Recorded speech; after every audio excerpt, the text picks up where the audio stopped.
Hey guys, before we get started, I just want to point out that other Santa hat and that flannel were getting too hot. So for the rest of the 12 days of Christmas, I'll be wearing my normal attire plus this other Santa hat that I have. Alright, so let's get started.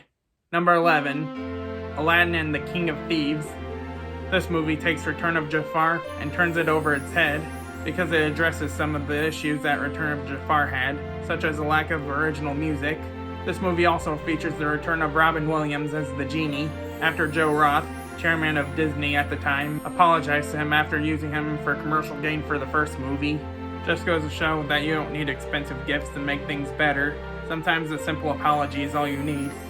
This time they paid him $1 million for the role, as opposed to $75,000. However, this does mean that the recordings and animation done with Dan Castellaneta as the Genie were scrapped to make the movie fit Robin Williams' comedic style, meaning we'll never get to see the Dan Castellaneta cut of the movie.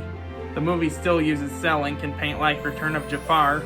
I guess Disney didn't want to share their CAT system with their direct-to-video department. In this movie, Aladdin's finally getting married to Jasmine, but finds out that his father is still alive, and goes to rescue him from the King of Thieves. What he doesn't know, however, is that his father is the King of Thieves. Like Return of Jafar, it has a 33% on Rotten Tomatoes. Unlike Return of Jafar, however, this is the series finale of the Aladdin animated series. While this may have been the end of the Aladdin saga, it wasn't the end of Aladdin in general. A crossover between the animated series of both Hercules and Aladdin occurred, which saw the return of Jafar yet again. However, the Genie didn't appear in it, probably because they wanted the audience to believe that when the Genie got his full power back, he got his Robin Williams voice back too. Hence the silent cameo. Another Aladdin thing came along with the one-off Disney Princess Enchanted Tales Follow Your Dreams movie, with a segment called More Than a Peacock Princess that supposedly takes place after the movie. But then again, what were Genie and Aladdin doing while that happened? Could it be that this thing actually happened before King of Thieves?